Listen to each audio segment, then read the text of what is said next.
Walang magagawa ang mga kilos protesta upang pababain ang presyo ng mga produktong petrolyo. Sa kanyang Talk to the People kaninang umaga, sinabi ni Pangulong Rodrigo Duterte na hindi lang ang Pilipinas ang nakararanas ng hirap sa taas ng halaga nito, punsod ng pagsalakay ng Russia sa Ukraine. Huwag kayong mga driver, pati everyone, huwag kayong maghinakit na tumataas ang presyo. Lahat ng sa mundo tinatamaan ngayon.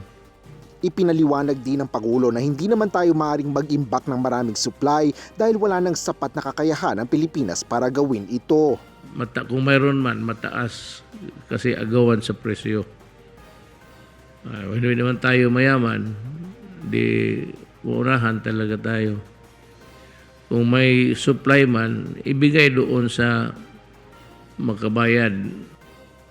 Kanina ay muling nagsagawa ng kilos protesta ang ilang labor groups kabilang na ang mga tsuper at operator ng jeep sa tanggapan ng Land Transportation Franchising and Regulatory Board upang patuloy na ipanawagan ang pagpapatupad sa ngayon ng 10 pisong provisional fare increase.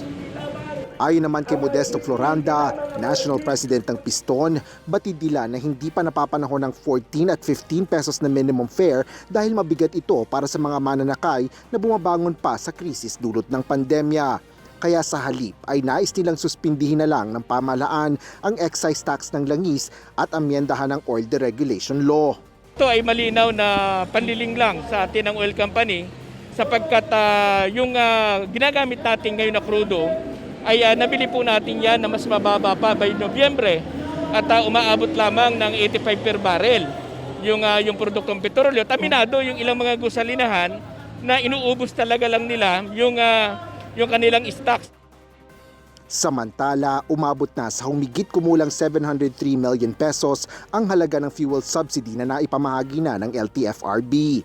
Ayon sa ahensya, nasa 108,164 beneficiaries ang nabigyan na ng tig 6,500 pesos na ayuda. Patuloy ang LTFRB sa pagpoproseso ng fuel subsidy sa iba pang mga benepisyaryo. Nakikipag-ugnayan na rin ang ahensya sa Land Bank of the Philippines para mapabilis ang implementasyon nito.